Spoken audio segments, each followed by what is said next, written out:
Tem política, esporte, ciência, tecnologia, tem entretenimento e muito mais. No App News você tem a leitura resumida e se concentra apenas no que importa, a notícia.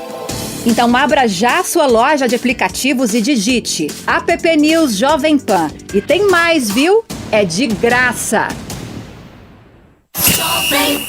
Olá, participe do nosso programa. Mande a sua mensagem de áudio. Quem fala? Boa tarde, Vanderlei. Para o WhatsApp do Esporte da Jovem Pan.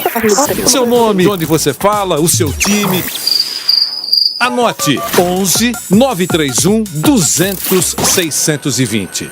Eu repito, 11 931 200 620. Esse é o WhatsApp do Esporte da Jovem Pan. Jovem Pan. No Esporte em Discussão, você encontra o melhor time de comentaristas esportivos do rádio e da internet. 90 minutos de muita discussão, informação e muito bom humor sobre os principais assuntos do mundo do futebol. Olá, seguimos com o nosso Esporte em Discussão para você. Já no intervalo aqui a gente já chegou a um acordo, todos acordaram que não há. Como já houve uma convergência ao contrário? De segunda a sexta, na nossa página do Facebook, no AM 620 e no canal do YouTube Jovem Pan Esportes. Não esqueça de se inscrever. E aí, pessoal, aqui é Lívia Fernanda do Jovem Pan Agora. Você já tem a Panflix? A TV da Jovem Pan de graça na internet. É só baixar o aplicativo no seu celular ou tablet. Jornalismo, entretenimento, esporte, canal Kids e muito mais. Todo dia conteúdos novos para você ver e rever. Baixe agora na Apple Store ou no Google Play. É de graça. Eu já baixei o meu. A Jovem Pan está com você em todos os lugares e em todos os momentos. Ao longo do dia, nossos repórteres não deixam escapar nada. O petróleo cru de origem venezuelana. O novo incêndio florestal fez com que milhares... Tudo passa pelo microfone da Pan. Jovem Pan. No começo da tarde, a equipe de esportes da Jovem Pan entra em campo com você. E o Palmeiras segue... Amigos da Jovem Pan. Para analisar os lances polêmicos. Em casa, pela fase atual que e discutir à vontade. Mas é óbvio que o problema é bem maior do que os principais assuntos. A notícia de última hora. Passa pelo microfone da Jovem Pan. Viu só? A Jovem Pan está com você o tempo todo, em som e imagem. Acesse jovempan.com.br, baixe o aplicativo da Pan e se inscreva nos nossos canais no YouTube.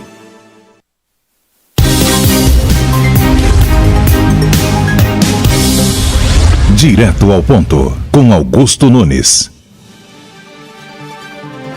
Boa noite. Neste momento, o Direto ao Ponto começa a ser transmitido ao vivo para todo o Brasil pelas emissoras afiliadas à rede Jovem Pan News, pelo canal Jovem Pan News no YouTube, no Facebook e no Twitter, e pelo aplicativo Panflix.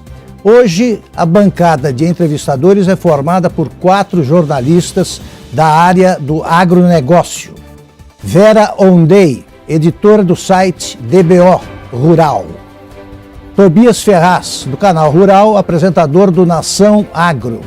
Romualdo Venâncio, editor da revista Plant Project. E Paulo Cardoso, especializado no setor de florestas e dono do site Mais Florestas. O convidado desta noite é o engenheiro agrônomo e ecólogo Evaristo de Miranda, chefe-geral da Embrapa Territorial. Evaristo Eduardo de Miranda é escritor, formado em agronomia, com mestrado e doutorado em ecologia pela Universidade de Montpellier, na França. Ele escreveu mais de 50 livros na área de ecologia e agricultura e em temas de humanidade. Atua há 40 anos como pesquisador da Empresa Brasileira de Pesquisa Agropecuária e atualmente está à frente da Embrapa Territorial. Paulistano e com milhares de publicações no Brasil e no mundo, Evaristo de Miranda é um grande defensor do papel dos agricultores na preservação do meio ambiente. Segundo estudos da Embrapa Territorial, o Brasil, ao contrário da Europa, é um dos países que menos explora suas terras com agricultura. e é o país que tem a maior rede de áreas protegidas do planeta, cobrindo mais de 30% de sua área. Evaristo, muito obrigado pela aceitação do convite. É um prazer voltar a conversar com você aqui na Jovem Pan. E hoje teremos 1h30 para falar de agronegócio, de Embrapa, de preservação ambiental, entre outros assuntos. Eu começo perguntando a você o seguinte: de 0 a 10, na disciplina preservação ambiental, que nota você daria ao Brasil e por quê? Bem, boa noite, Augusto, boa noite aos entrevistadores. Queria agradecer essa oportunidade de estar aqui com vocês, agradecer a Jovem Pan de estar nesse programa e com esse tempo todo, não é, para conversar. Temos tempo. Um tempo razoável, né? Eu daria para o Brasil uma nota alta, provavelmente de 8 a 9, não é? Porque quando você pega países do tamanho do Brasil, não vamos comparar o Brasil com a Guiné Equatorial, né? Nem o Brasil com a Costa Rica. Vamos pegar países com mais de 2 milhões de quilômetros quadrados. Só tem 10 no mundo. Só tem 10 países que têm mais de 2 milhões. Né? Esses países protegem 10% do seu território. Né? E o Brasil protege, em termos de meio ambiente, 30% do seu território. E além dessa proteção em parques nacionais, unidades de conservação, em terras indígenas, etc., os agricultores também preservam, eles mantêm vegetação nativa em áreas privadas. Né? Isso corresponde a 26% do Brasil. Então, no total, hoje, o Brasil tem 66,3% do seu território dedicado à preservação, à manutenção da vegetação nativa. Quer dizer, 2/3 do Brasil. Não é? Isso não é uma estimativa, isso está mapeado, você tem imagens de satélite. Na Embrapa nós podemos apresentar isso para o Brasil, mas eu posso lhe dar quais são os números da Amazônia, quais são os números do Acre, não é? Quais são os números de Taumaturgo, enfim, de municípios, de micro-regiões. A gente tem isso para o país inteiro, para os 5 mil municípios, quanto que tem preservado, né? Protegido.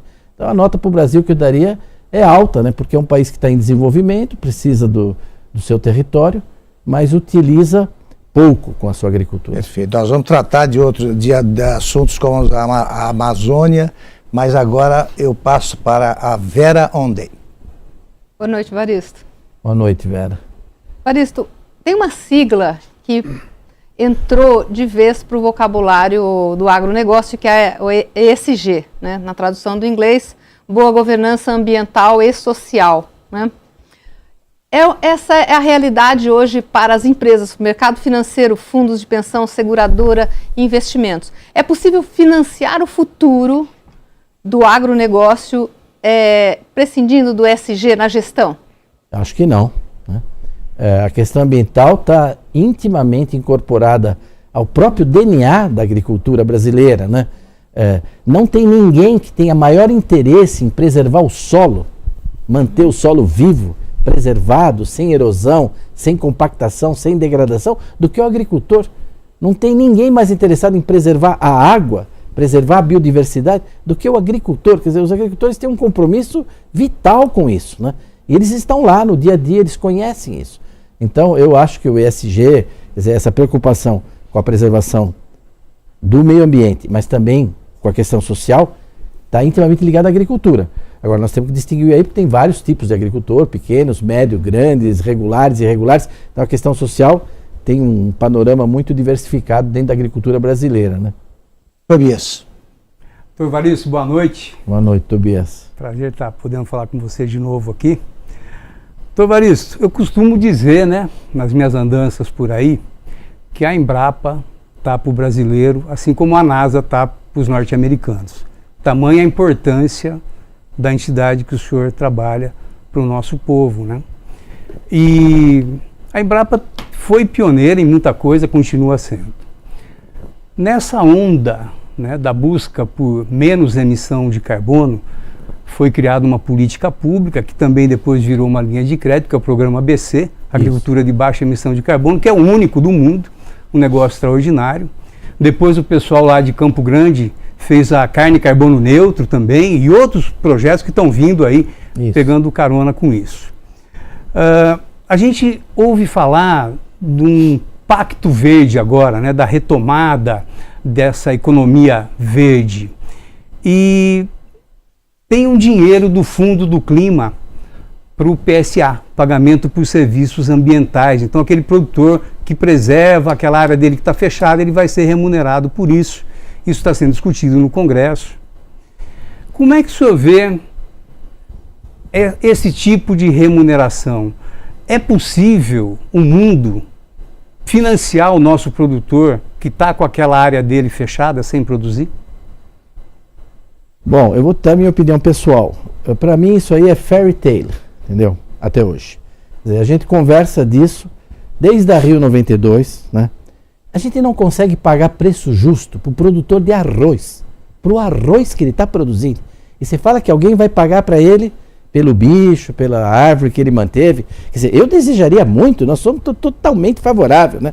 A ponto que a gente tem esse eufemismo no Código Florestal, que fez um capítulo imenso no Código dizendo assim, está autorizado a pagar serviço ambiental para o agricultor. Imagina que o Código precisava autorizar o governo e as pessoas a pagar alguma coisa pelo agricultor que preserva a água. Tal. Nós temos experiências de prefeituras no Brasil, mas é tudo peanuts, né? Tudo valor muito pequeno. Quer dizer, o fundo mesmo, se você olhar, o que é isso comparado com a agricultura? Quer dizer, vamos ver, né? Pode ser, né, que a gente caminhe. Nós temos que exigir isso, porque isso está sendo feito. Esse papel está sendo cumprido pela agricultura, né? É preciso também quantificar isso, etc. Mas assim, por enquanto, né, o que eu vejo na prática é muita conversa, muita proposta, né? Agora, para o agricultor mesmo, assim, vamos ver, né? Eu, sinceramente, quero ver, né? Quero ver isso acontecer, né? E os valores precisam ser valores muito consideráveis, né? Para você... enfim, eu ainda quero ver isso aí. Porque tem esse programa do Ministério da Agricultura, o Floresta Mais Carbono, que deve receber 500 milhões já desse fundo. Sim. Será que esse dinheiro não virá? Não, e o que isso representa, né? Isso vai vir, todo ano vai vir 500 milhões? Isso, a ideia é essa. Todo ano vai ter 500 milhões para isso. Deus te ouça. Quem né? paga essa conta? Você. É o fundo do clima. É o fundo climático. Fundo climático.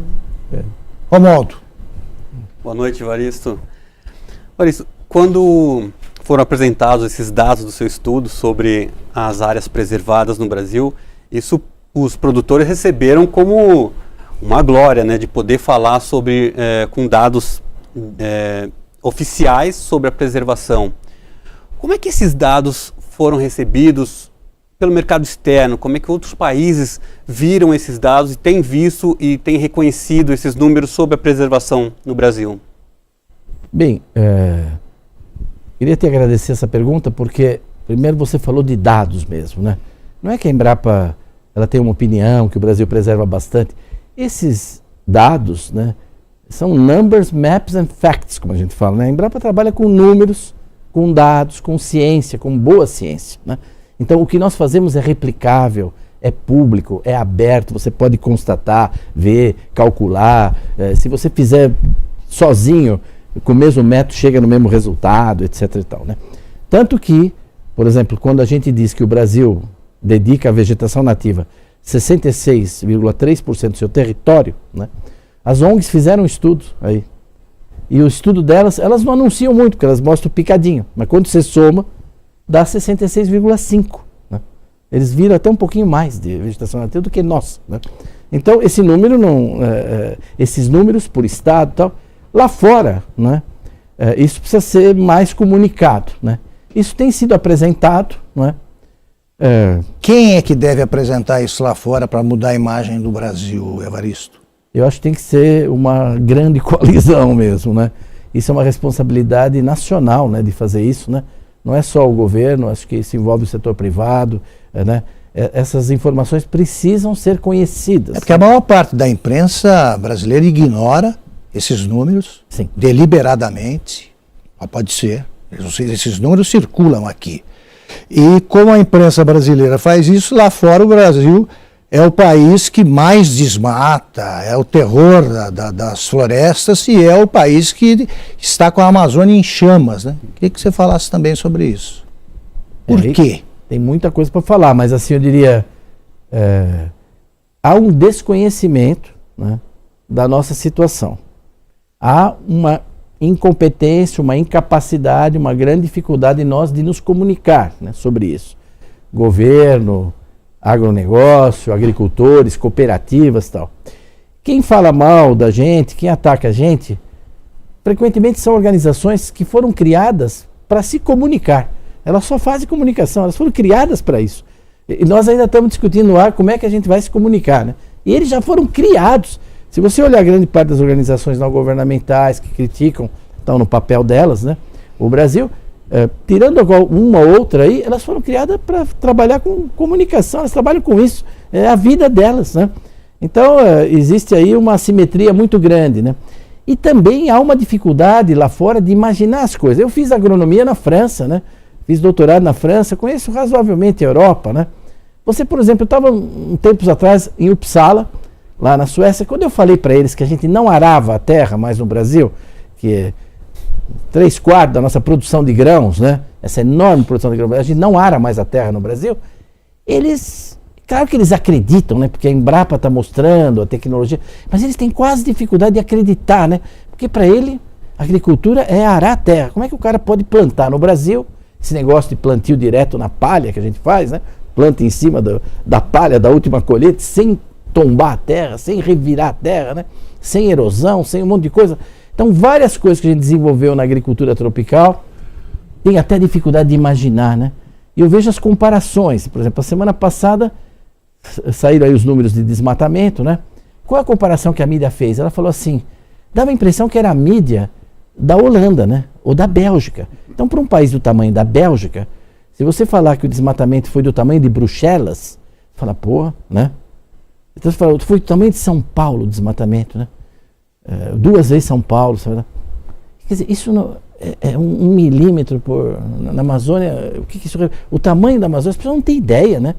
Então, além do mais, nós temos essa não comunica e a dificuldade até de comunicar realidades, né? Que tem uma dinâmica, uma dimensão que lá fora eles têm dificuldade de acreditar. Agora, ao mesmo tempo, eles veem a performance da agricultura brasileira, né?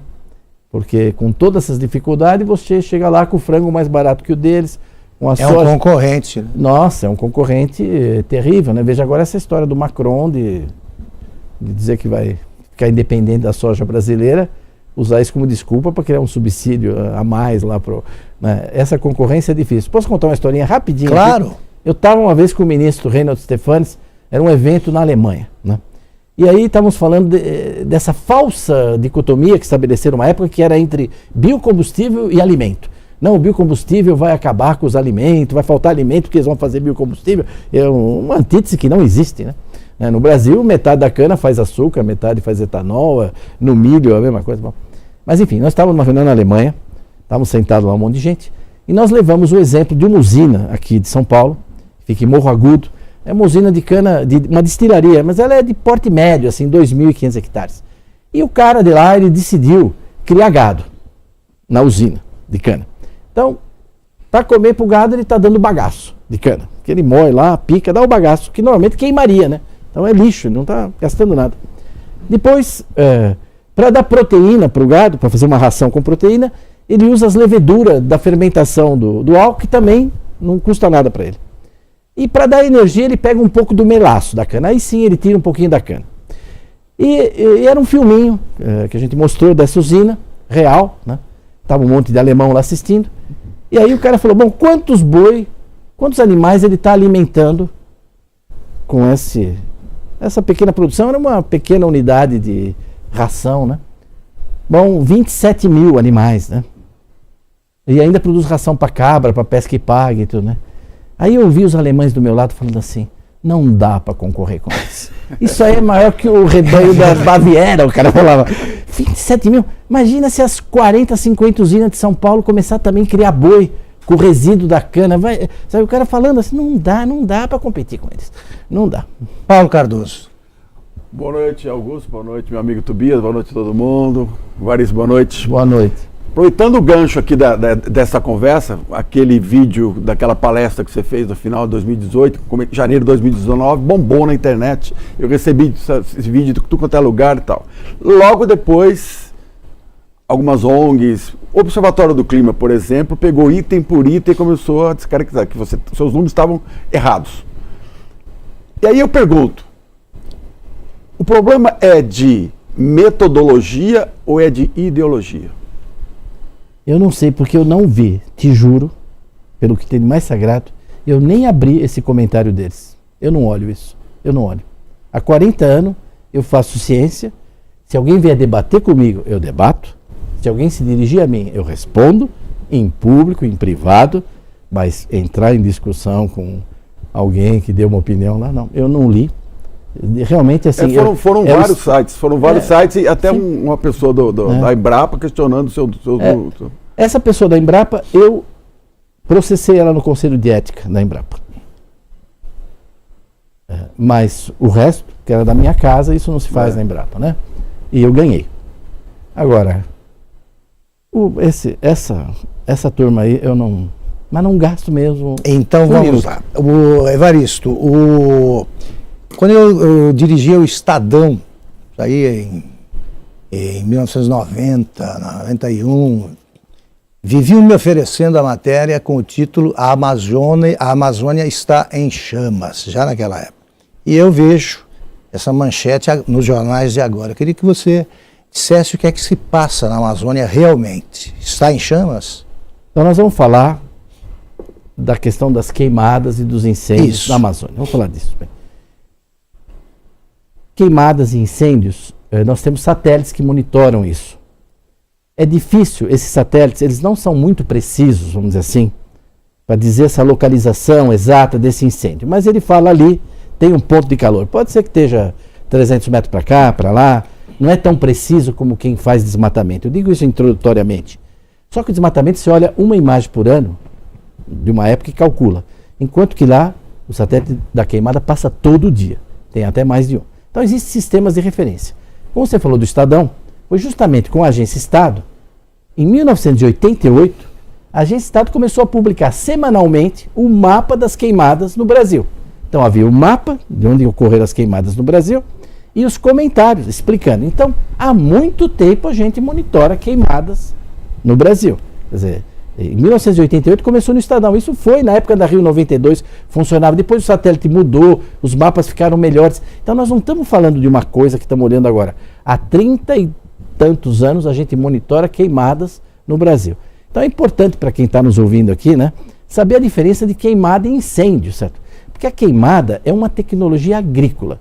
É uma tecnologia do Neolítico que a gente quer eliminar da agricultura, se for possível, mas que ainda é usada, muito usada na agricultura. Você usa no Nordeste o fogo para poder colher a cana-de-açúcar. Você queima a palha e depois você colhe. Então todo ano você queima, usa o fogo na cana-de-açúcar. Você usa fogo em pastagem para matar carrapato, para eliminar praga, para depois não vir praga no teu rebanho, para controlar a doença. Você usa para eliminar resto de cultura. Quer dizer, você usa a queimada. Então a tecnologia agrícola, a queimada, tem hora para começar, hora para acabar, tem alguém que responde por ela e tem um interesse naquilo. Agora, o incêndio não. O incêndio é um fogo fora de controle, fora de hora, ninguém tem interesse nele, ninguém responde por ele, destrói patrimônio público, destrói patrimônio privado. Então a gente não pode confundir queimada com incêndio. Todo ano na Amazônia, eu tenho esses dados na Embrapa, a gente faz esse estudo. Se você pegar o sistema de monitoramento da NASA, nos últimos 5 anos, quantos pontos de calor? Tudo somado, incêndio, queimada na Amazônia, 100 mil. 90 mil, 80, 90 mil. Então, cerca de 100 mil queimadas é a média dos últimos 5 anos na Amazônia. Todo ano anda em volta disso. Né? 100 mil queimadas. Bom, dessas queimadas na Amazônia toda, se você olhar a parte de floresta mesmo, porque a Amazônia tem várias áreas que não é floresta. É cerrado, tem campo aberto, campo de várzea. Mas na parte de floresta mesmo, é aí uns 85 mil queimadas. Né? Pois bem, quanto disso ocorre na área desmatada da Amazônia? Porque o INPE, ele mapeia o desmatamento da Amazônia. Então nós temos o mapa da área que está desmatada na Amazônia, certo? Bem, 87%, quase 88%, quase 90% das queimadas ocorrem nas áreas já desmatadas. Quer dizer, é o agricultor que está usando aquilo para limpar, não tem nada a ver com a floresta. Isso está mapeado. Nós publicamos uma nota técnica sobre isso. Né? É uma porção pequena de queimada que você vai ver acontecendo dentro de floresta, muito pequena. Muito pequeno. O grande das queimadas todo ano é ali. Agora, se você olhar os mapas do Estadão, de 1988, for lá, os mapas estão lá. De 88, de 90, 92. Sabe qual é o lugar mais constante, que mais queimava no Brasil? Era o estado de São Paulo. Porque a gente queimava cana aqui. 4 milhões de hectares. Imagina quantos talhões de cana não eram queimados todo ano. Você olha os mapas de queimado do Estadão, você vê aqueles quadrados em cima de São Paulo, certo? Era aqui um lugar que queimava de monte. Hoje, nada. Porque toda a cana foi mecanizada. A colheita da cana. Você não queima mais a cana no estado de São Paulo. Você colhe cana crua, sem queimar. Então, uma tecnologia veio e eliminou a queimada. Você olha o oeste da Bahia. Em 1988, 90, 92, o oeste baiano, não é que era tanta queimada, mas eram umas queimadas enormes em pastagem, queimada de 30, 40 quilômetros de tamanho, né? Queimava aqueles pastos de cerrado e tal, né? Lá entrou a soja, entrou o milho, a agricultura moderna, acabou as queimadas. Né? Se olhar, as queimadas praticamente desapareceram, tem muito pouco do sul do Piauí. Por quê? Porque entrou uma outra agricultura com mais tecnologia. Então, na Amazônia, para reduzir as queimadas, né, nós temos que levar tecnologia para os agricultores, e a Embrapa tem tecnologia para substituir a queimada em qualquer contexto. Agora, o agricultor precisa de meios, precisa de dinheiro, precisa de crédito, precisa ajudá-lo para ele poder adquirir essa tecnologia. E se eu chegar para o agricultor da Amazônia e falar, por que o senhor está queimando esse resíduo de cultura? Isso é bom para o solo, para a matéria. O senhor devia picar e incorporar no solo. Ele vai falar para mim, ótimo, o senhor me compra um trator, o senhor paga a gasolina, o senhor me treina e eu vou fazer. Tranquilamente eu faço, né? Fala, por que o senhor está queimando para combater carrapato? Não. O senhor tem que manejar o gado, tem produtos químicos, né, remédio, vamos dizer assim, que você pode dar para o gado para controlar o carrapato. O senhor pode fazer, ele vai falar bem, ótimo, o senhor me... Né? Então como é que ele vai fazer? Né? Então a gente precisa levar a tecnologia. A queimada é essencialmente uma prática agrícola, né, utilizada pelos agricultores. Às vezes pode escapar do controle, num ano muito seco, virar um incêndio, mas não é o normal. Né? Normal é uma tecnologia agrícola. Agora, nós somos a favor? Não.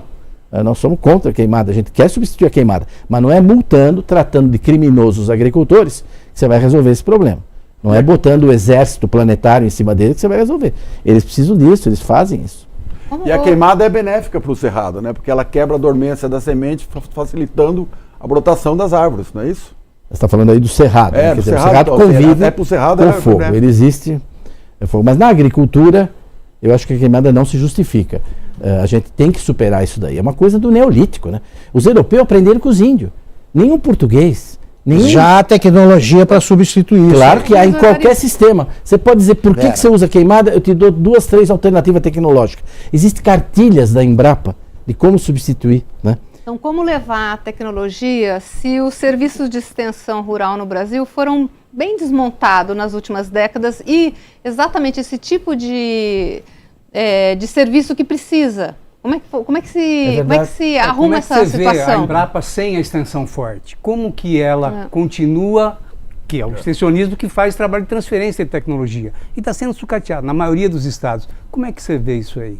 Eu acho que aí nós estamos tocando uma outra... Eu queria responder primeiro no caso das queimadas, depois a gente fala... Então vamos voltar para as incêndios também. Voltando para incêndio, Evaristo. Nos últimos anos, aqui no estado de São Paulo, a gente tem observado que a janela de chuva está encurtando. Está atrasando mais e cortando mais cedo. Esse ano, a gente pega Noroeste Paulista, divisa com o sul de Minas, foi impressionante. Eu nunca tinha visto tanto incêndio na minha vida. Canavial, café, APP, Área de Preservação Permanente, tudo queimado. O que aconteceu esse ano? Nós tivemos um ano seco. Então tem que responder a pergunta dela depois disso aqui, né? O Augusto pondo ordem aqui. Vamos então por da Vera. No caso da Amazônia, do uso do fogo na Amazônia, falando desse uso do fogo, na Amazônia nós temos hoje mais de 1 milhão de agricultores. Então essa é a coisa mais invisível para a mídia brasileira. É a coisa mais invisível para um monte de gente. Eles falam tudo da Amazônia, menos que tem 1 milhão de produtores rurais lá. E se você for lá lembrar para territorial, eu te dou a coordenada geográfica de cada um dessas unidades de produção. Então tem 1 milhão de agricultores lá. Se lá é praticado umas 80 mil queimadas, nós cruzamos isso para ver quantos imóveis rurais praticam queimadas. E na média dá 2 queimadas por imóvel. Na realidade, tem 25 mil imóveis rurais que fazem queimada por ano na Amazônia. 25 mil, comparado com 1 milhão, é menos de 3%. Quer dizer, o fogo é usado na Amazônia por menos de 3% dos produtores rurais. 97% nem usa fogo. A Amazônia é legal. Na Amazônia é legal. No bioma Amazônia. No bioma, tá. 97% não usa fogo na agricultura, não usa mais. Você acha que o pessoal lá na Bragantina, que planta pimenta do reino, não usa mais, né? Então é muito pouca gente. Então não é um desafio tão grande, porque talvez alguém está nos ouvindo e falar, puxa, mas ir lá para a Amazônia, combater as queimadas dos agricultores. Não, mas nós estamos falando de 25 mil produtores. Falta vontade, então? Não. Falta para essas pessoas, certamente, recursos. Porque não adianta só levar informação. Nem que tivesse extensionista, um extensionista para cada agricultor, indo lá, explicar para ele vai falar a mesma coisa. Tecnologia existe, quem paga? Não existe... Quem paga? Você tem uma linha de crédito para você substituir queimada? Tem um crédito no governo chamado assim, ó. Crédito para substituírem queimada por tecnologia. Não tem. Não tem. E esse agricultor lá não tem título. Então como é que ele acessaria, mesmo que tivesse crédito? Não teria acesso a esse título, né? Então nós temos lá na Amazônia a mãe de todas as batalhas, que é a regularização fundiária. Quer dizer, enquanto você não fizer a regularização fundiária, você não tem regularização ambiental. Que já começou, né? Você não tem. Começou em pequenos passos. Nós ficamos para trás com outras perguntas, já nem lembro, mas aqui. Larissa, eu queria que você falasse sobre incêndios, depois responder a pergunta do Tobias e depois o Renan precisa falar. Os incêndios, eles são muito raros de acontecer, né, na agricultura, mas eles podem ocorrer. Esse ano foi atípico, né? Algumas vezes. É claro, porque assim, pode ser que uma queimada, que o agricultor põe fogo, que ele espera que ela pare lá no córrego, como ela para todo ano, mas esse ano estava muito mais seco, ela não parou no córrego, ela passou para o lado de lá, né? Tivemos muito incêndio a partir de estrada, Isso aí está mais do que documentado, né? Muito incêndio criminoso também, as usinas indo o tempo todo na delegacia denunciar que puseram fogo lá na cana dela, senão é ela que é multada ainda por cima, né? Então assim, nós tivemos um ano muito seco, quer dizer, na América do Sul. Então, na América do Sul, de 1º de janeiro até 1º de dezembro, o número de queimadas registradas pelo satélite da NASA, este ano, da graça de 2020, né, ele aumentou 23%. Então nós tivemos um aumento com relação a 2019 na América do Sul, de 23%, na América do Sul. Na Argentina, foi mais de 150% de aumento. Outros países foi 80%, 60%, 70%. O Brasil aumentou 13% o número de queimadas. Quer dizer, menos da metade da média da América Latina. E você só ouviu falar do Brasil, né? Ninguém falou que a Argentina aumentou 157%, se eu não me engano, né? Ele falou do Brasil, né? Quer dizer, o Brasil, ele realmente... o foco é o Brasil, o interesse é enorme pelo nosso país, né? A pergunta do Tobias sobre o sucateamento da extensão rural. Não, aí eu acho que assim, a questão da extensão rural, nós tínhamos um sistema que era importante, mas que tinha muitos problemas, né? Muitos problemas, né? Muitos problemas. Acho que tinha uma estrutura com muitos problemas, né? Não sei se, acho que o encaminhamento que foi dado não é o razoável, mas hoje a gente deveria ter políticas regionais disso, eu acho. Metade dos agricultores do Brasil estão no semiárido, metade está lá, né? E lá você precisa de um tipo de extensão rural, que é muito diferente da Santa Catarina, né? Muito diferente do Paraná, né? Onde o setor privado cumpre um papel já. A extensão rural é feita pelas empresas que trabalham com soja. Vem aí um novo modelo de extensão. Precisa mesmo. Tá havendo um trabalho, né, nessa linha, né? Para tentar construir isso, né? Mas eu acho que o setor privado e as cooperativas, tudo, a própria cooperativa tem que fazer extensão. Essa ideia que vai o extensionista visitar cada agricultor é difícil, né? Tem que ter cooperativa, tem que ter outras coisas, mas cada região eu acho que é um trabalho diferente, né? Venâncio. Isso, toda essa história dos levantamentos de informações, né, sobre incêndio, queimada, enfim, quem é que faz esse monitoramento? A Embrapa Territorial, tem o INPE, como é que é formado isso? Qual é a tecnologia para fazer isso? Como é que funciona isso? Isso é uma coisa inequívoca, certo? O dono do satélite ou é os Estados Unidos ou são consórcios internacionais. Então, se você entrar num site, chama FIRMS, F-I-R-M-S, FIRMS, como se fosse firma, né? Só um S no fim. Você entra nesse site FIRMS, você vai ver lá todos os satélites do lado, assim, tem todos os satélites que estão monitorando pontos de calor no planeta. São vários passando. Só que acontece o seguinte, um satélite passa aqui 10 da manhã, tem um fogo que está começando. Então ele contou uma queimada, né? Bom, se passa outro, daí 1 hora, ele conta também uma queimada. Se passa outro, daí 2 horas, ele vê esse fogo um pouco para frente, conta outra queimada. Então, se você for somar tudo isso, vai superestimar.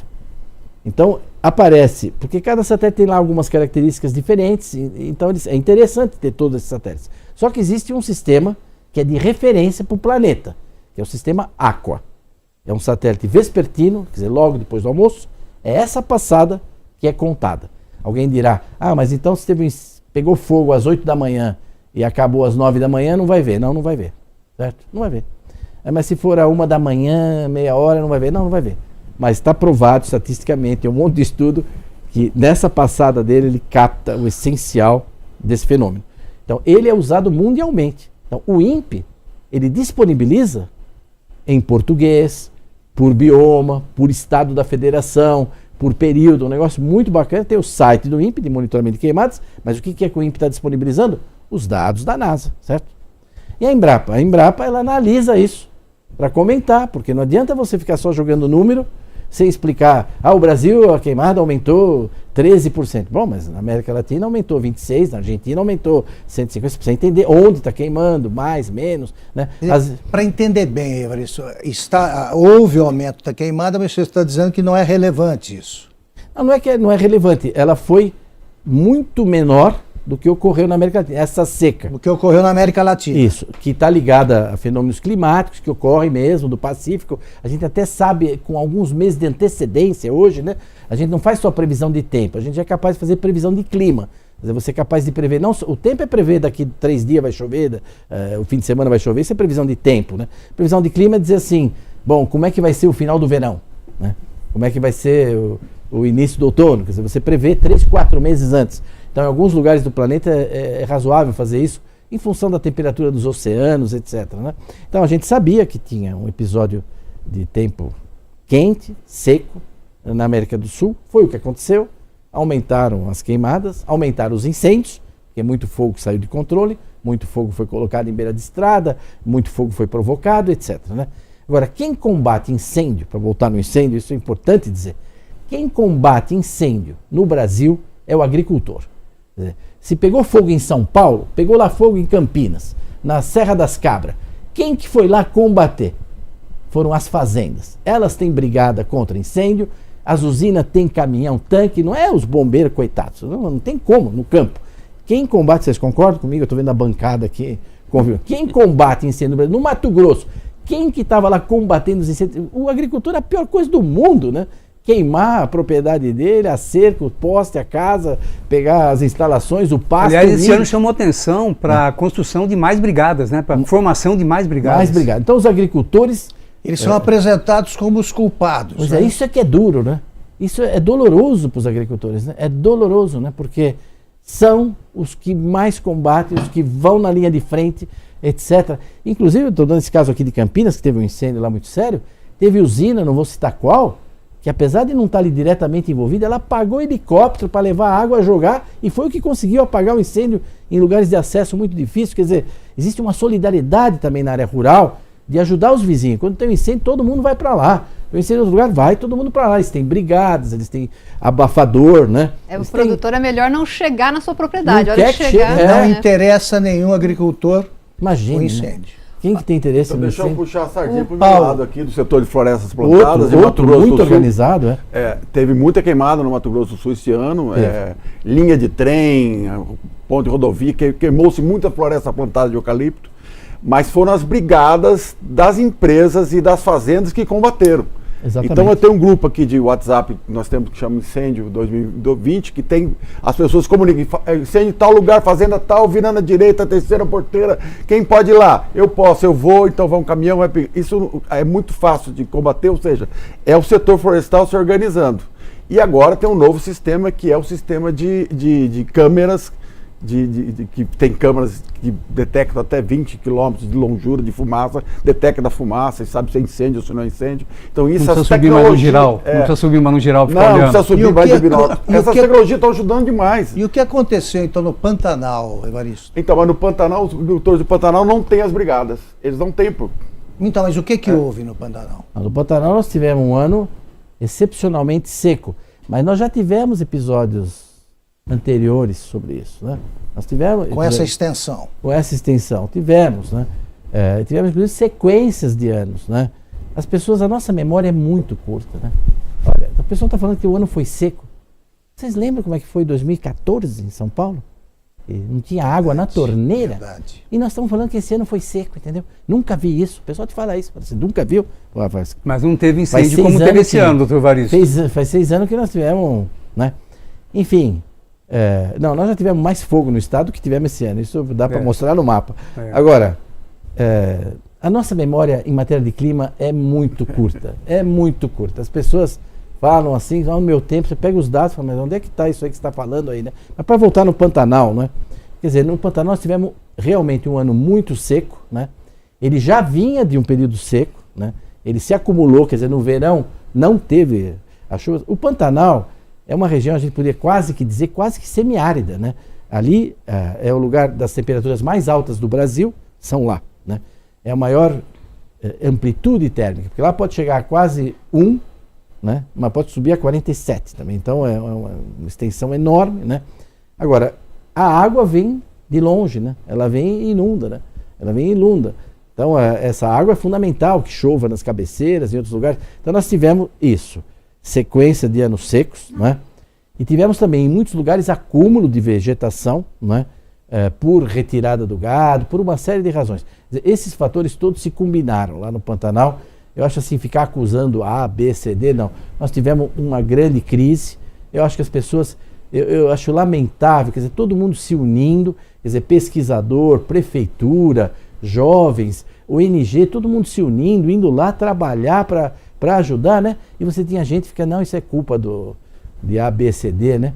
Agora, até a semana passada, com relação ao ano passado, o aumento no Pantanal foi de 120%.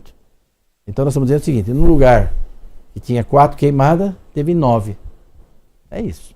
Evaristo, como separar o joio do trigo nessa questão? Porque para os produtores, essa questão tem sido muito importante, né? Tanto na questão de queimada, né? Da queimada ilegal, enfim, de quem vai lá e faz uma queimada criminosa. Esse é um incêndio. Né? Então, incêndio, fogo, desculpa. Né? E quanto o produtor que quer se distanciar desse tipo de coisa. Como separar a ilegalidade da legalidade nessa questão? Não, de queimada, você diz? Eu acho que houve até um movimento dizendo que o governo demorou para tomar decisões de estar lá na Amazônia mais presente. Enfim, houve essa posição de uma demora. Desculpa emendar, então, qual é o papel do Exército nessa história toda? O que o Exército está fazendo ou deveria fazer? Queria que você emendasse. Não, mas então, acho que aí nós estamos começando a misturar queimada e desmatamento, entendeu? Essa conversa é um discurso que pode ser pertinente para a gente discutir o desmatamento. Né? Tem o desmatamento ilegal. Legal, não podemos entrar nessa... E essa conversa é muito importante ser esclarecida. Essa é uma pergunta muito importante. Certo? É importante. Quer dizer, o que é desmatamento ilegal? Certo? E o que é desmatamento legal na Amazônia, por exemplo. Né? Isso é uma questão fundamental hoje. Porque existe um discurso perigoso dentro do agro de criminalização generalizada de produtor. Certo? E não é a realidade. O que é o desmatamento ilegal? Tem 2 casos. O primeiro, na Amazônia, se eu abrir uma área nova, uma propriedade nova, eu tenho o direito de desmatar 20%. Eu tenho que manter 80%. Então, se eu desmatar mais de 20%, é ilegal. É ilegal. Mas também não é absoluto. Porque se eu estou num assentamento, que o módulo fiscal, quer dizer, a área mínima para uma família viver, é 60 hectares na Amazônia, a área mínima para uma família poder viver, cultivando, plantando, usando tudo. Se no módulo eu dei 50 hectares para o agricultor, já dei menos que o mínimo, e que a grande maioria tem isso, menos que o mínimo, ele vai acabar desmatando muito mais de 20%, senão ele morre de fome. E nós temos o Estatuto da Terra, um monte de outras leis superiores ao Código nisso, e o próprio ministro Fux, quando fez o acórdão das ações que houveram, criticando lá o Código Florestal, questionando, ele deixou isso muito claro, quer dizer, que isso aí prevalece. Quer dizer, então, primeiro já para falar assim, ele desmatou mais de 20%. É ilegal? É ilegal. Mas precisa olhar, porque tem gente que não é. Segundo, Eu desmato uma área que não é minha. Eu vou lá na terra dele e desmatei a área dele. Isso é ilegal. Para extrair madeira. Qual foi a razão? Isso é ilegal. Isso é um desmatamento ilegal. Fiz numa propriedade que não é minha. É verdade. Tá lá, num lugar que não é meu. Mas se esse lugar não é de ninguém, eu preciso olhar, porque pode ser que é uma pequena família que se instalou lá para viver da terra, né? E isso aí faz 5 séculos que a gente faz no Brasil. Faz 5 séculos que as famílias chegam, abrem uma área, planta feijão, planta arroz, cria uma vaquinha, certo? Então, também, mesmo isso. Agora vamos para o outro extremo. O que é legal? Legal é o seguinte, eu sou proprietário e eu peço autorização para a Secretaria do Meio Ambiente, lá na Amazônia, para desmatar uma área ainda dentro dos meus 20%, né? E ela me dá autorização. E aí eu desmato. Isso aí é legal, certo? Porque eu sou proprietário, eu tenho título, eu pedi uma autorização, ela me deu. Só que você tem um número gigantesco de agricultor que pediu e ela não deu. Ela também não negou, mas está há 3 anos esperando que o cara autorize ele a desmatar uma área que ele tem direito, certo? E as secretarias do meio ambiente não dão essas autorizações. Aí o cara chega uma hora e ele desmata. Então ele fez o quê? Uma ilegalidade? Não, ele fez uma irregularidade. É que nem você sair dirigindo, o cara pede, deixei em casa. Bom, isso é uma coisa irregular, mas você está habilitado a... Ele tem direito. Mas o cara não deu para ele, tanto que a penalidade é pequena comparado com... Então você tem um número grande, assim. Segundo, você tem o agricultor que tem a propriedade, mas para ele pedir isso, ele nem pede. Porque ele mora em Boca do Acre. Ele mora no Amazonas, na fronteira com o Acre. Ele mora em Humaitá. Como é que ele vai lá em Manaus? Certo? Porque às vezes, praticamente só em Manaus você tem que pedir isso daí. Como é que ele vai até lá para pedir uma autorização? Então, às vezes, mesmo tendo o título, ele nem tenta chegar nesse lugar. Agora, imagina... É a burocracia, o excesso de burocracia. O acesso e a distância. E a distância. E como chegar lá. Agora, pega o caso, não é só de assentados na Amazônia, tem 500 mil de famílias que não tem título. Como é que eu chego lá e peço autorização para desmatar se eu não tenho título? Falo, olha, eu estou lá há 15 anos, essa aqui é a minha foto, eu estou em Machadinho do Oeste, no projeto de assentamento, eu estou na linha 43, no lote J, tá? Olha eu aqui, ó, lá, a minha foto da minha propriedade, estou lá há 15 anos, quero uma autorização para eu desmatar um lugar. Fala, mas o senhor, tudo bem, essa foto eu acredito que seja do senhor no lote J, mas o senhor tem título para pedir isso? Então, mas a MP 910 não vai resolver esse problema? Não, nós precisamos titularizar, né? Então hoje, você dizer assim, não, esse é ilegal, porque assim, só tem 10 autorizações de desmatamento e houve 40 desmatamento, houve 200, houve 300. Sim, mas não é que é ilegal, é irregular. Né? Então a gente tem que discutir a legitimidade do desmatamento. O ministro Jarbas Passarinho uma vez me disse que para regularizar a situação da Amazônia, ela teria que ter 2 andares. Não é verdade. Cada papel, não é verdade? Não é verdade. Nem no não Pará? É verdade porque não pode dizer isso. Não é verdade em Rondônia. Para dizer claro. Ele falou sobre o Pará. Ah, o Pará. Não, o Pará tem regiões do Pará que isso é verdade. Tem 3 andares até. Em algumas regiões do Pará. E tem gente que posa de agronegócio, cumpridor da lei, e que está lá no 3º andar, entendeu? Então, assim, não, eu queria falar sobre os militares ali, porque você... qual é o papel essa deles? É importante, Qual porque seria? assim... posso pegar um papelzinho para dizer um número exato? Claro. Porque senão eu não quero falar um número errado. Não, só explicando que 3 andares, que as pessoas perguntam, 3 andares porque há excesso de papel, né, de propriedade, que atribui a propriedade a alguém. Então, se você, para regularizar isso aí e dar terra para todos que têm documentos para pedir, teria que ter 3 andares. Em alguns lugares do Pará. Mas não é verdade. No Pará só a superfície não basta. Mas não é verdade para muitas áreas do Pará, não é verdade para o norte do Mato Grosso, não é verdade para Roraima. Não é. Tem situações muito diferentes. Perfeito. O Caio não trouxe use essa transparência. Um minutinho, Tobias, use para o Evaristo poder falar. Eu queria só falar da questão do desmatamento que ele colocou os militares. Então. O papelzinho é o seguinte, em 2018, é a cola. O INPE, para falar o número exato, né? O INPE, o PRODES, ele mediu em 2018 um desmatamento na Amazônia de 7.229 quilômetros. Então, em 2018, 7.229 quilômetros. Em 2019, o novo governo, como ele mediu até junho, então o governo herdou um desmatamento que vinha metade do governo Temer, depois entrou nesse governo. Pois bem, em 2019, o desmatamento foi de 10.896 quilômetros. 10.896 quilômetros, segundo o INPE, tá certo? É isso mesmo. Quer dizer, houve um acréscimo de 3.667 hectares. Quer dizer, o desmatamento de um ano para o outro aumentou 51%. Então olha o crescimento que teve no desmatamento de 2018 a 2019. Bom, aí veio um monte de ações. O Conselho da Amazônia, o Brasil Verde, um monte de coisa. Não vou entrar no mérito. Agora, faz 15 dias o INPE anunciou o número esperado de desmatamento. Ainda não é o número calculado, mas é o número esperado e normalmente eles já calcularam um bom pedaço. 11.088 quilômetros. Então, um ano full desse governo, né? Então, qual foi o aumento que teve? 192 quilômetros. Com relação ao ano anterior, aumentou 192. Isso em porcentagem dá o quê? 1,8%. E por que apresentaram o número errado? Isso é fake news, como agora dizem. Sim. Isso é mentira. É mentira. Quer dizer, você fez uma redução, o desmatamento subiu para 51% de um ano para o outro. Você podia esperar que nesse outro ano seguiria 30%, 20%, 40%, né? Bom, foi para 1,8%.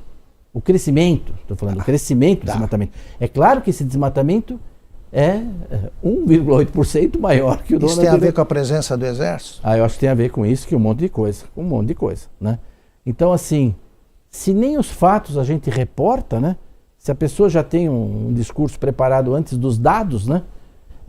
Agora, no próprio governo há uma certa dificuldade de comunicar também esses números, né? De analisar esses números. O que falta no desmatamento é qualificar esses dados, porque o desmatamento não pode ser tratado como uma bolsa de valores, que você anuncia o Ibovespa é de tanto, agora subiu, agora caiu, né? O Dow Jones. Tem de relativizar, como você está fazendo. E tem que qualificar esse desmatamento. Eu vou dar um exemplo de qualificação que a Embrapa faz. Esse desmatamento de 10 mil quilômetros, quem está nos ouvindo pode imaginar que ele é o quê? Ele é a soma de muitos desmatamentos, não é? Teve um pedacinho aqui, um pedaço acolá, um maior ali, um menor aqui.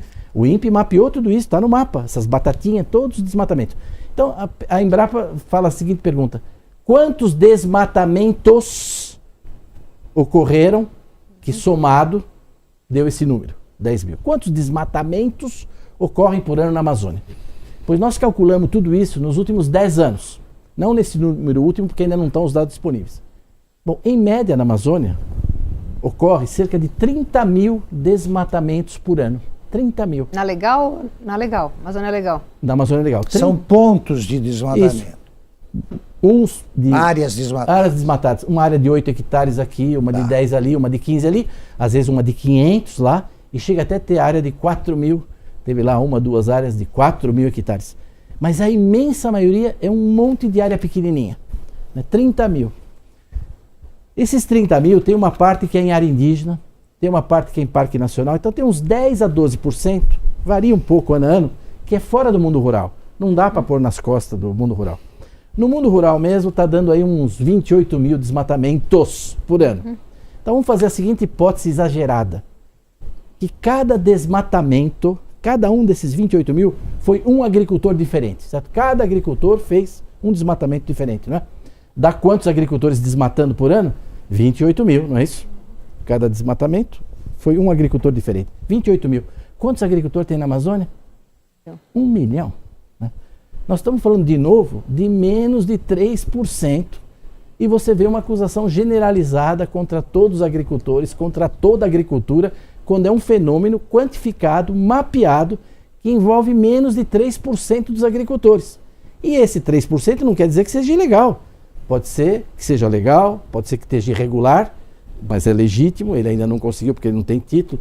Então é um assunto que, se você for olhar o chamado desmatamento ilegal mesmo, aquele que o cara vai lá e... né, eu acho que é um número muito pequeno. Acho que tem uns 1.000, 1.500 talvez por ano. Aí está falando aqui de preservação, área preservada e área desmatada. Agora, a Embrapa Territorial tem um mapa de onde vai essa madeira? Essa madeira vai para onde? Qual o mapa de produção, do consumo? Essa madeira, lógico, tem um produtor rural que desmata umas árvores que não interessam, mas ele vende essa madeira porque é dinheiro. Tem um monte de madeireiras lá, ainda tem muita.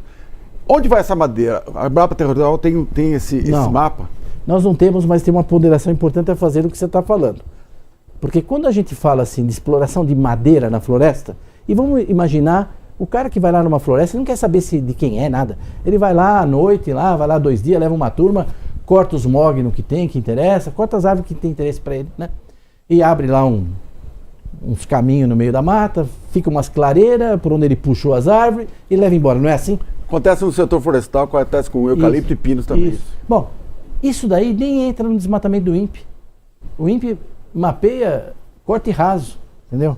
Esse tipo de exploração ilegal de madeira, de ir lá retirar madeira, é uma coisa que nem é detectada, em geral, não é detectada nesse monitoramento do desmatamento. Segunda coisa, quando a gente compra madeira aqui, Augusto, o que nós estamos pagando?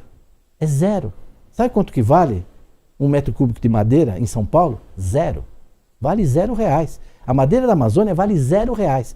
O que a gente paga é a gasolina, o cara que cortou, o transporte que deu, não é isso? E por que é assim?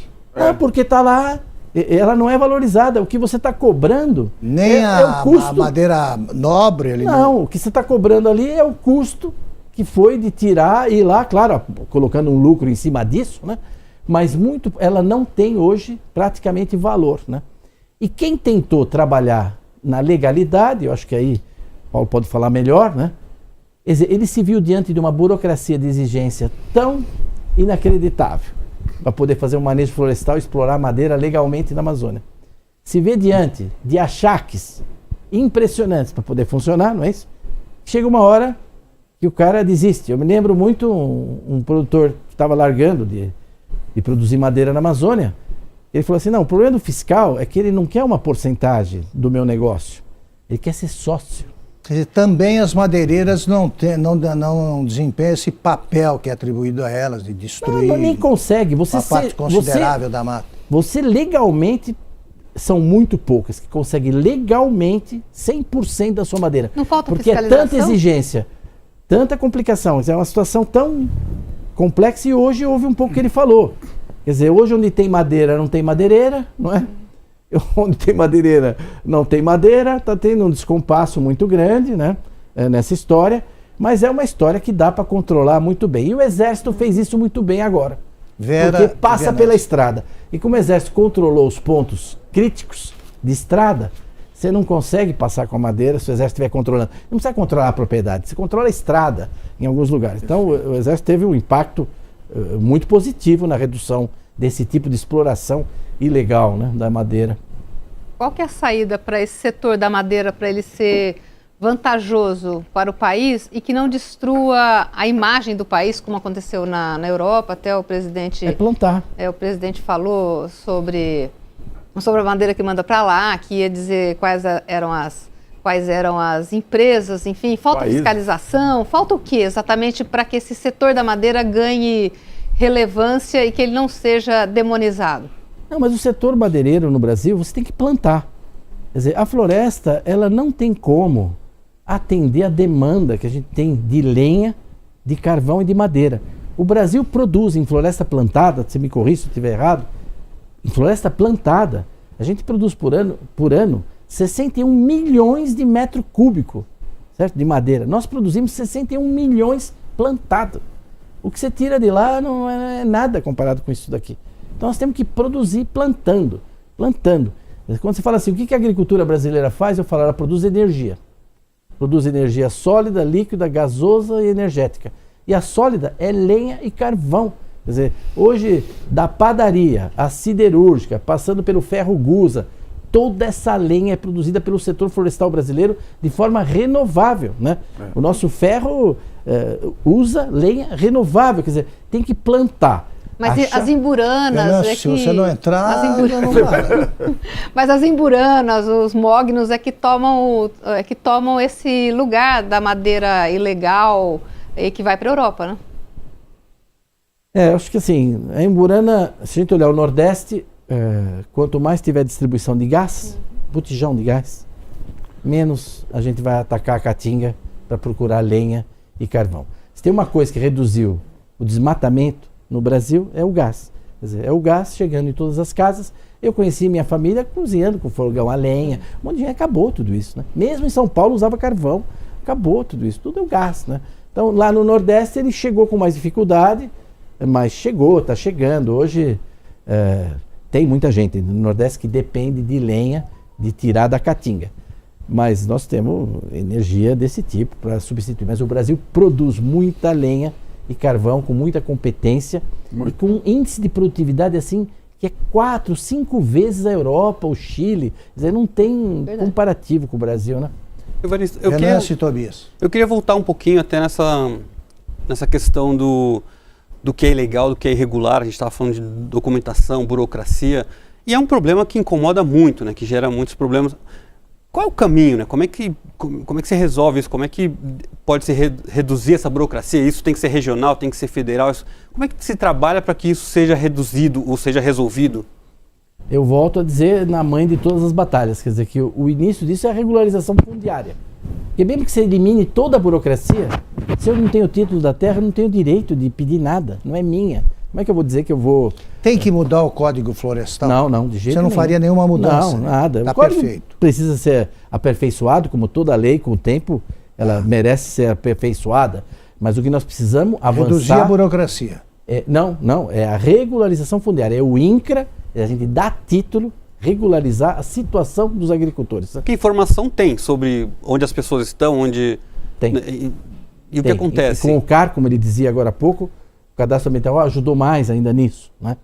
Mas assim, a legislação exige várias coisas, né?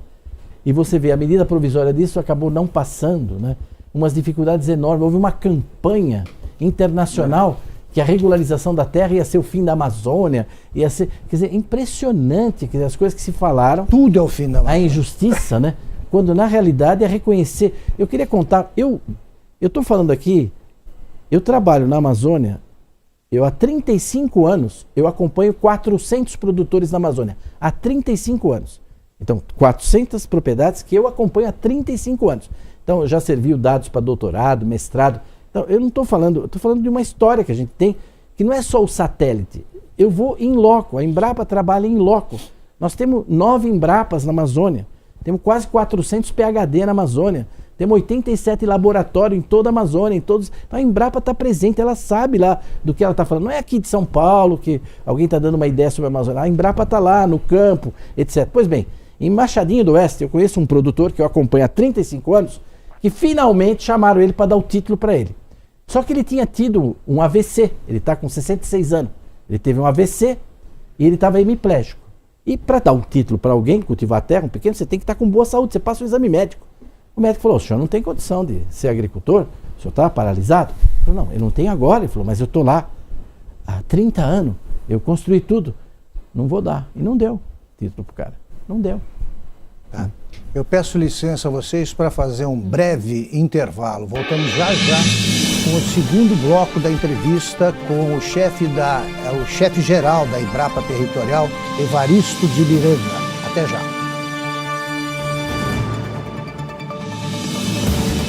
Direto ao ponto, com Augusto Nunes. E aí, já baixou o Panflix, a TV da Jovem Pan de graça na internet? Jornalismo, entretenimento, esporte, canal Kids e muito mais. Todo dia conteúdos novos para você ver e rever. Baixe agora na Apple Store ou no Google Play. É de graça. Eu já baixei o meu. Panflix, assista onde estiver e na hora que quiser.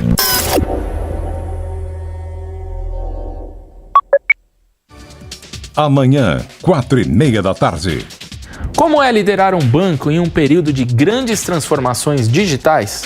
Alexandre Abreu, presidente do Banco Original, tem muito para te contar. Há uma demanda muito forte da sociedade por serviços bancários digitais. Conselho de CEO. Para assistir, baixe agora Panflix na sua loja de aplicativos. É grátis. Olá, muito boa noite, 18 horas em São Paulo. Seja bem-vindo, você ouvinte, você espectador da Jovem Pan. Os protestos continuam, não só em Portland, mas as pessoas que tiveram Covid. O presidente Jair Bolsonaro.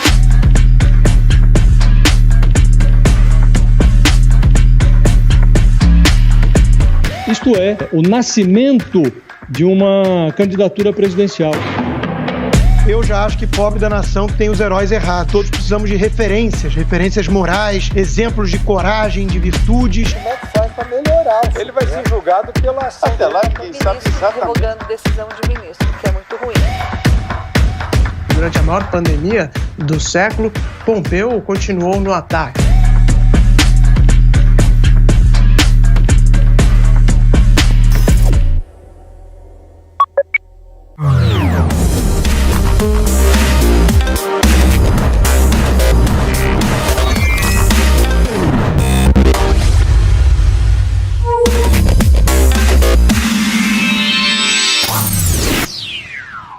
Direto ao ponto, com Augusto Nunes. Estamos de volta para a segunda e última parte da entrevista com o chefe-geral da Embrapa Territorial, Evaristo de Miranda. Evaristo, eu queria que você me dissesse, antes de mais nada, por que, se o arroz teve uma produção tão grande, por que ele está tão caro? Depois eu vou te fazer outra pergunta. Essa eu peço que você responda curto e grosso. O arroz está caro por razões de demanda, aumentou a demanda, né? E por que aumentou a demanda? Porque todo mundo ficou em casa e cozinhou em casa. Assim, essencialmente, nós tivemos uma inflação de demanda. Teve também um pouco de especulação, né? E aí vem várias coisas que sempre acontecem quando teve esse momento. Mas isso já está hoje bem... normalizado. Está bem normalizado. Segunda pergunta é a seguinte, eu queria que você me dissesse qual é a área plantada do Brasil e se ela é grande ou pequena em comparação com outros países. Isso permite voltar um pouco até a pergunta que ele fez. Né? Quer dizer, quando nós fizemos esse estudo e uso das terras do Brasil, 66,3% é vegetação nativa, não é? Mas a agricultura ela ocupa uns 30%. 20 a 21% é pastagem, né? Mas a área cultivada com soja, milho, cana-de-açúcar, laranja, hortaliça, mandioca, a área cultivada no Brasil corresponde a 7,8% do território nacional. 7,8%. A gente muito cultiva, pouco. É pouco. 7,8% do território nacional. Quando nós publicamos esses dados, teve gente que falou, não, é mais do que isso, não sei o quê, não é bem assim. Né? Bom, falou em paralelo. Conosco ninguém veio mostrar onde é que está errado, porque tem os cálculos por estado, por município. Que município que eu errei, né? Uma mocinha uma vez me falou que estava errado no Mato Grosso. Numa reunião que eu estava no Mato Grosso. Falei, mas onde é que eu errei então? Falei, em Canarana, em Porto Jofre, em Juína, em Juara. Onde que eu errei? Já que você está dizendo que está errado. Ela falou, não, eu não tenho mapa. Não, eu não tenho mapa do Mato Grosso. Falei, então você tem o quê? Questionário? Alguma coisa que você... Às vezes o cara conhece um lugar e naquele lugar não estava certo, né? Aí ela me disse qual era a metodologia dela. Ela falou que ela andava por ali. Eu ando por aí. E, bom, então a metodologia do ando por aí com a do satélite é muito diferente. Não dá para comparar. Né? Não dá para comparar. Então, esse número... Só que a NASA foi contratada pela FAO, que é o órgão das Nações Unidas para alimentação, para segurança alimentar. E a FAO queria saber qual é a área cultivada do planeta, para saber se isso vai dar conta de alimentar o planeta, né? A área que a gente cultiva no mundo, no globo terrestre. Contratou a NASA com o Serviço Geológico dos Estados Unidos, enfim, umas universidades, e esse pool mapeou a área cultivada do planeta. 3 anos, um trabalho primoroso, sofisticadíssimo, porque uma coisa é calcular a área cultivada do grego, né? Outra coisa é a área do sueco, outra coisa é da Tailândia, né? Outra coisa é do país Equador, né? A do Brasil, a dos Estados Unidos, do Alasca, enfim. Eles calcularam o planeta inteiro. Nós ficamos meio apreensivos para ver o número que eles iam dar do Brasil, né? Aí saiu o número do estudo deles. O Brasil cultiva 7,6% do seu território, segundo eles. Nós, 7,8%, está de bom tamanho, né? Tanto que o ministro Blairo Maggi, na ocasião, falou, a NASA acaba de confirmar os dados da Embrapa, a diferença é de 0,2%. Essa área plantada. Essa é a área plantada. A diferença é de 0,2%. Ele terminou o artigo dizendo, mas eu acho que a equipe do Dr. Evaristo é que está certa. Ele, né, fez essa gentileza. Então essa é a área que nós cultivamos. Só que esse estudo trouxe também quanto que os outros países cultivam. Vocês sabem quanto é que a Dinamarca cultiva, hein? Não é pasto, é passar o arado do seu território, a Dinamarca, 75% do seu território. Certo? 75%, nós 7,6%, segundo a NASA, eles 75%, passa o arado. Se pegar a França, a Alemanha, a Holanda, eles cultivam 58%, 60%, 65% do seu território. A Índia, quer dizer, os países da Europa cultivam mais de 60%, cultivam, não é só, além disso tem a área de pastagem ainda, mas a área cultivada deles é 60%, 70% do território. nós 7. Né? Fala, não, vocês são grandes. Fala, bom, eu não sou grande, mas então o que eu tenho que fazer? Ficar pequeno, dividir em pedacinho? Aí você olha a Argentina, os Estados Unidos, cultiva quanto? 18%. O dobro da gente. Né? Agora, dizer que a agricultura nossa já cresceu muito e tal. Agora, o fato cresce pela tecnologia. Cresce pela tecnologia. Então hoje nós estamos produzindo de grãos 260 milhões de toneladas por ano. Não é? Só a nossa produção de grãos alimenta quase 5 vezes a população do Brasil. Por ano a gente produz o suficiente para alimentar 5 anos os brasileiros de grãos. Isso, só a nossa produção de grãos alimenta por ano mais de 1 bilhão de pessoas. É alimento para mais de 1 bilhão de pessoas. Mas além de grãos, a gente produz tubérculos. A gente produz 35 milhões de toneladas de mandioca, de batata doce, de cará, de inhame, etc. Nós produzimos 40 milhões de toneladas de fruta por ano. Somos o terceiro produtor de fruta por ano. Mais de 10 milhões de toneladas de hortaliça. Produzimos castanha, palmito, etc. Então, a agricultura brasileira hoje, todo ano, produz comida para mais de 1,5 bilhão de pessoas. Né? E não é porque ela produz muito, é que ela produz barato. Porque não adianta nada você produzir soja de monte, se tiver mais caro do que está no mercado, você não vende 1 quilo. Você não vende 1 quilo de arroz, você não vende nada. Então nós produzimos com competitividade. Então essa agricultura usa uma área muito pequena e tem aumentado verticalmente. E isso graças às pesquisas, graças à Embrapa. A Embrapa tropicalizou a soja. A soja vem lá do Japão, do norte da China, de zona temperada. Era plantada no sul do Brasil.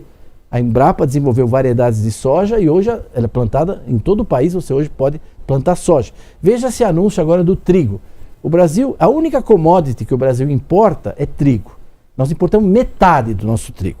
Metade a gente produz. Né? Mas nós podemos se tornar autossuficiente de trigo, porque a Embrapa também está tropicalizando o trigo, como ela tropicalizou a soja. E esse ano deu trigo até no Ceará. Né? Isso até quando pode ser autossuficiente? Poucos anos. No Cerrado você teria condição de poucos anos produzir esse trigo. Né? Tobias. Evaristo, deixa eu inverter um pouquinho aqui a nossa conversa. Você tem uma formação consistente na área da ecologia. Isso. E nós temos um país que é referência na questão ambiental, referência para o mundo. Você acha? Você acabou de falar que a madeira da floresta não tem valor, né? Que o que a gente paga aqui é o custo de trazer essa madeira para os grandes centros ou de levar para algum lugar. Uso e ocupação do solo, que é um dos temas que você estuda também. Qual é o destino da região amazônica?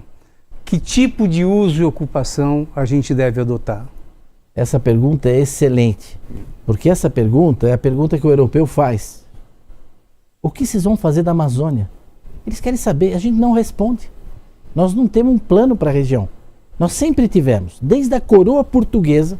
Eu tenho um livro que chama Quando o Amazonas Corria para o Pacífico, porque lá atrás ele corria para o outro lado.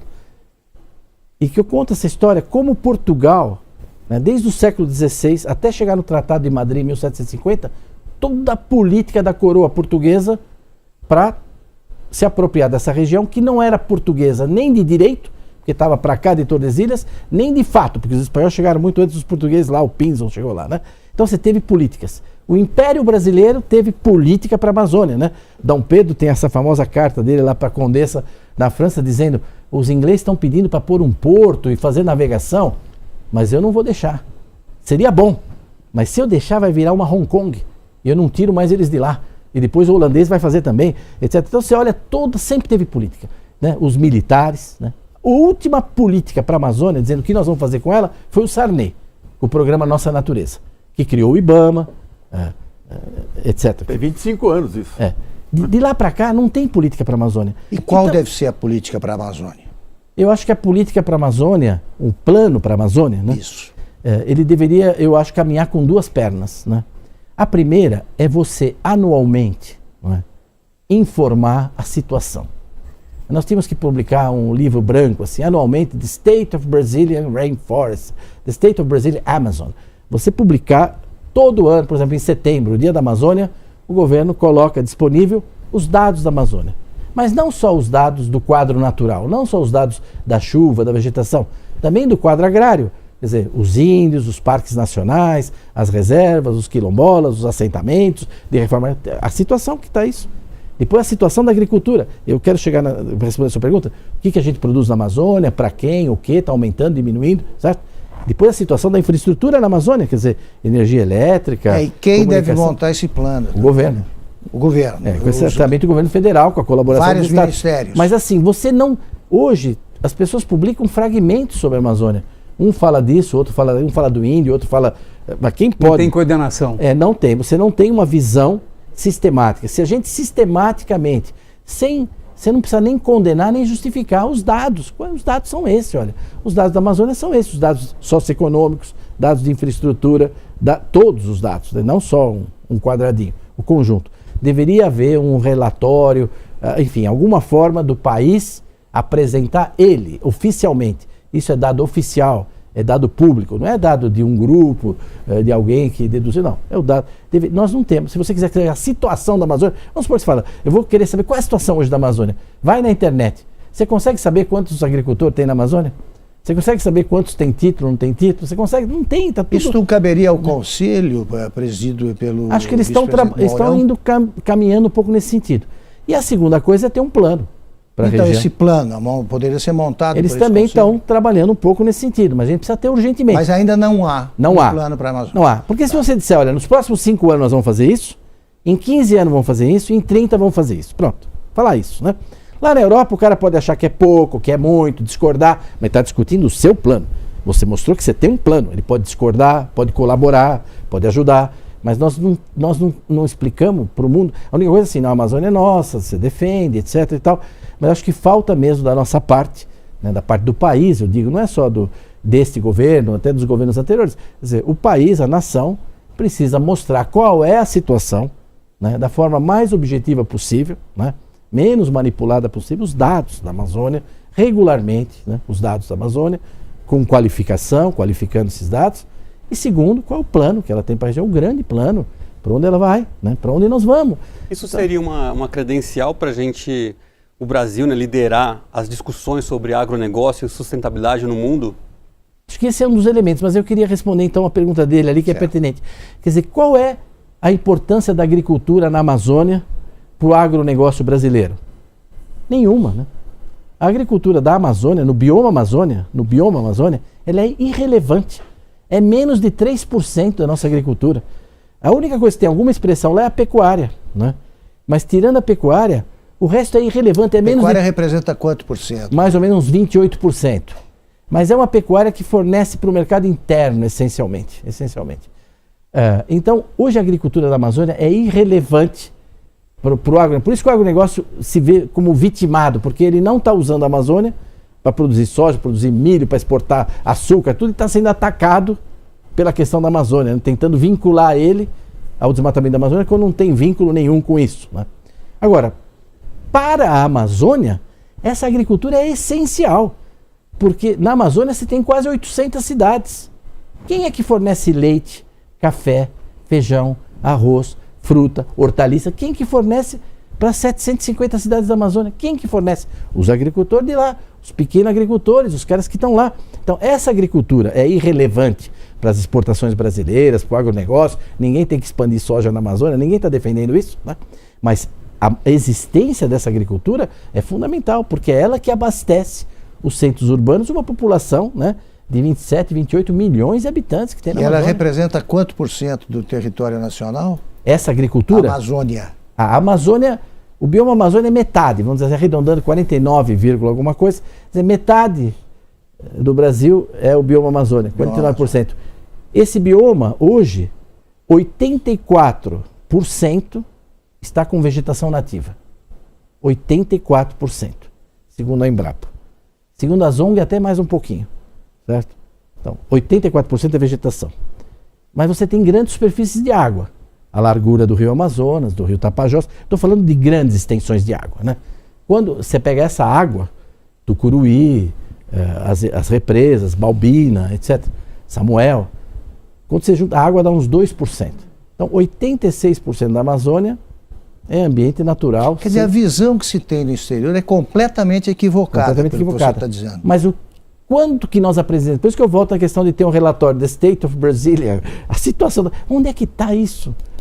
Varisto, não tem uma confusão? A gente não apresenta isso sistematicamente, todo ano. Você tem que apresentar. A gente não apresenta. Se eu quiser saber quanto tem de floresta, quanto tem de cidade, quanto tem de pastagem da Amazônia, de pastagem tem 10,5%. E a agricultura, essa agricultura que nós estamos falando, essa dos pequenos agricultores, do 1 milhão, quanto que é da Amazônia? É 2%. 2% da área. Não tem uma confusão aí de terminologia, porque tem Amazônia Legal, bioma, floresta, e na cabeça das pessoas, da sociedade, quando fala Amazônia, ela pensa num ambiente fechado, que pode não ser. Como é que resolve a Amazônia Legal entra até o Maranhão, né? Entra 1/3 do Pantanal. Né? Então, agora sim, isso é a famosa coisa do conceito e da definição, né? Então, você tem várias Amazônias, né? A Amazônia Legal é um conceito muito amplo, dos anos 50, para questões de impostos, né? Então, de subsídio, de Sudã, não tem o menor sentido, não tem nenhuma consistência geopolítica, geográfica nenhuma.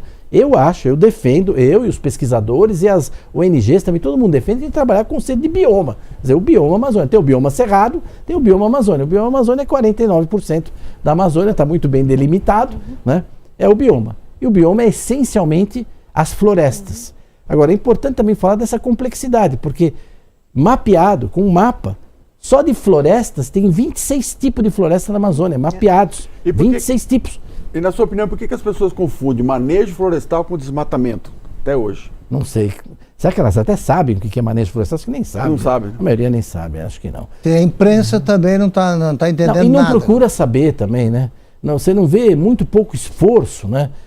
Frequentemente, às vezes, vem me fazer perguntas e eu falo, não, isso aí eu não vou explicar para você. Você estuda aí, olha aí, gasta meia hora, né? E aí você me formula uma pergunta depois, né? Mas assim, eu vou te explicar o que é isso. É só, vai lá, procura, estuda, né? Mas não é todo mundo. Enfim, tem gente que entende da região. Mas assim, conhecer a região, falar assim, houve desmatamento da floresta, certo? 10 mil quilômetros, não é isso? Dessas 26 florestas, quanto que desmatou de cada uma? Qual foi a mais desmatada? Nada.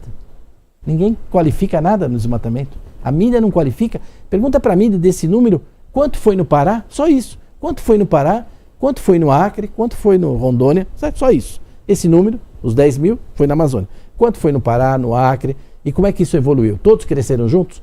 Porque na Bolsa, eles anunciam isso como se fosse o número da Bolsa. Tá? O Ibovespa subiu tantos por cento, desceu. Ora, na Bolsa, como é que é feito o Ibovespa? Tem 75 empresas, mais ou menos, com ações, e você calcula o Ibovespa em função do que aconteceu com as ações dessas 75 empresas, né?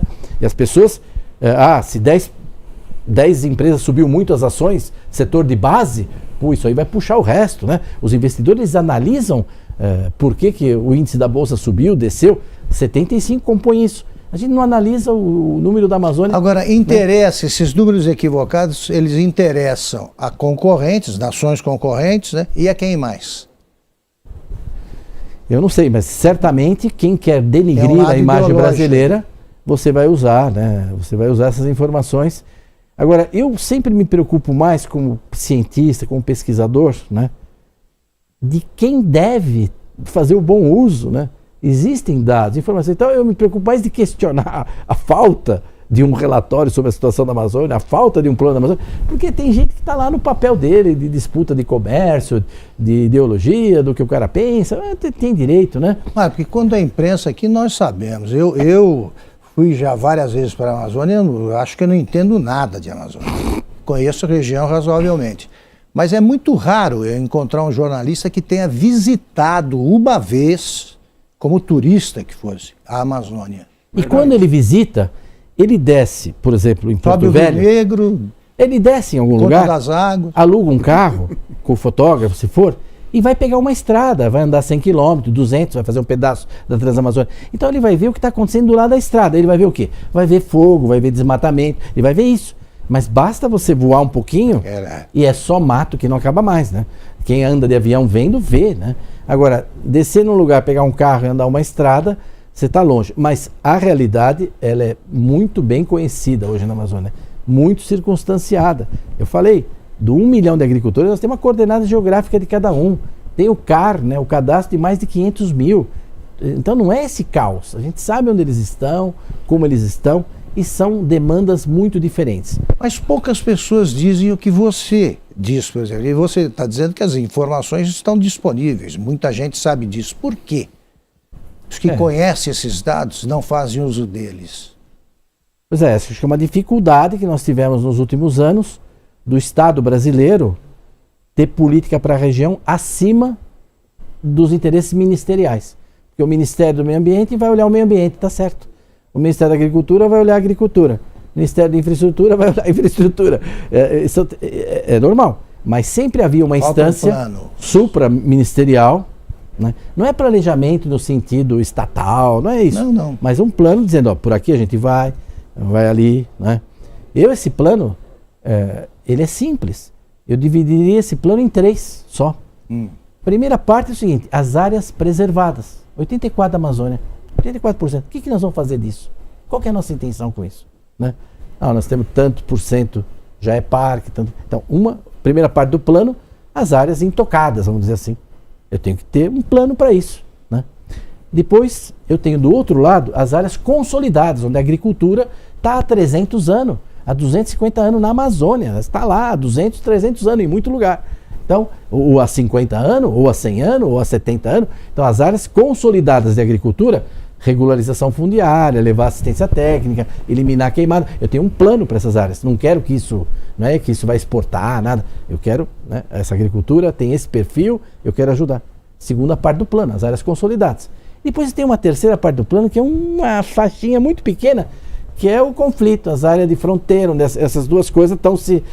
Aí eu tenho que ter outra... Não parece nada do outro mundo, né? Não parece nada do outro mundo fazer áreas isso. públicas não é um problema aí para resolver esse imbróglio todo, porque muitas das invasões de terras em áreas públicas, né? Hoje, depende do que você chamar disso, né? Porque assim, as pessoas não tituladas estão em áreas públicas. Ou elas são assentamentos do INCRA, né? Agora você imagina, você está num assentamento há 20 anos, há 30 anos, e quando você vai tentar ter o título, o cara fala que você está velho, que você não tem condição de trabalhar a terra. Pior, como você dizia, se a gente tiver recurso, hoje, fazer o geoprocessamento lá, direitinho da propriedade, fazer toda a burocracia, pronto, está tudo ok. Você dá o título para o cara? Não. Você dá uma espécie de posse e ele ainda vai esperar 10 anos pela lei para ter o título. Se ele tiver dinheiro para pagar, talvez em 3.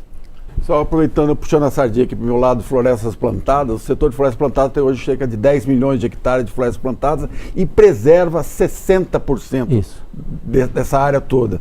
Onde que o setor florestal, o setor de florestas plantadas, entra nessa contabilidade toda que você do fala? País, né? Do país, Falando do país. Né? Falando do país.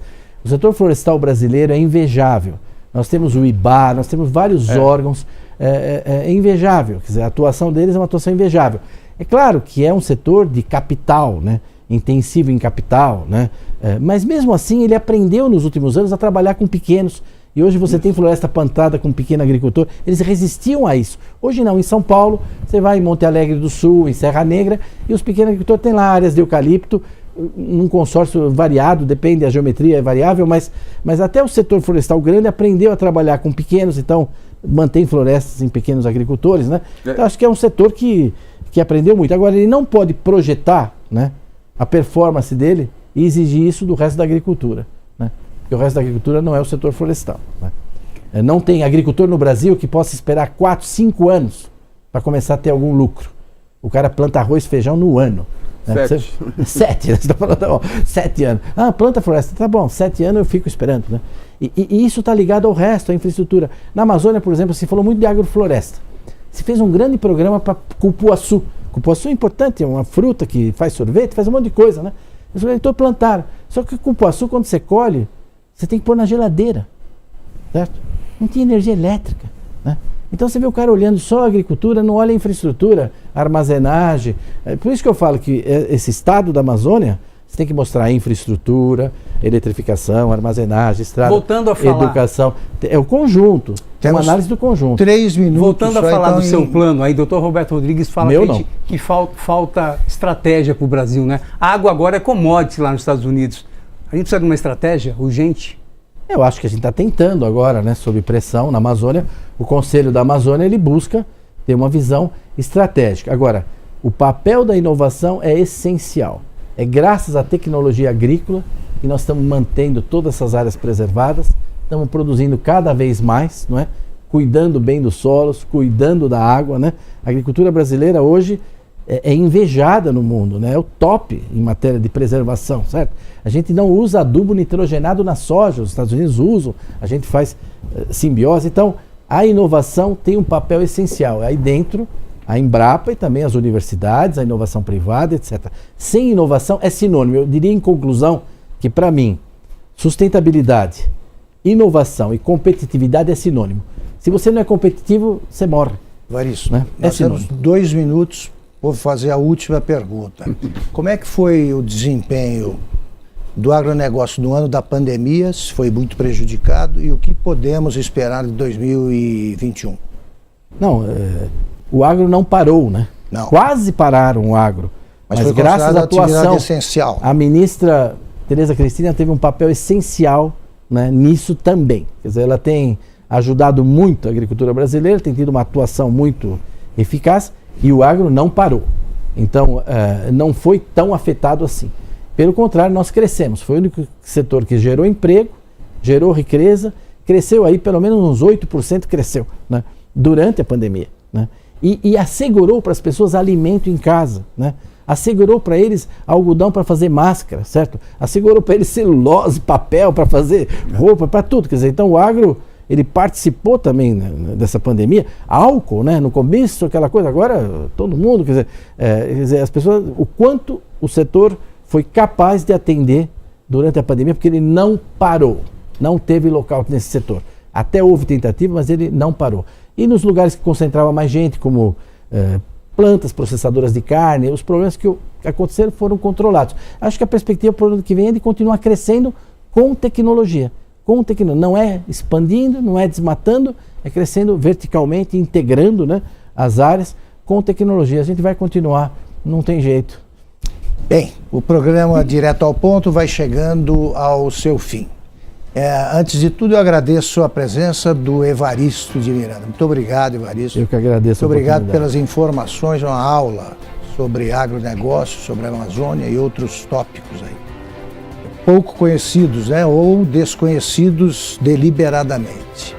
E agradeço também a presença da nossa bancada, né, formada pelos jornalistas Vera Ondez, Tobias Ferraz, Romualdo Venâncio e Paulo Cardoso.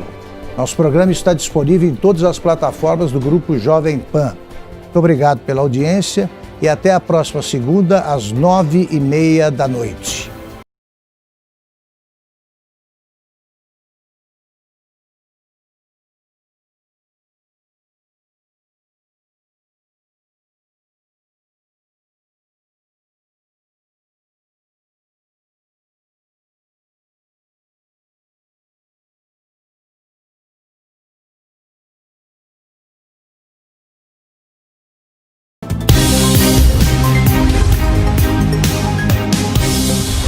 Direto ao ponto, com Augusto Nunes.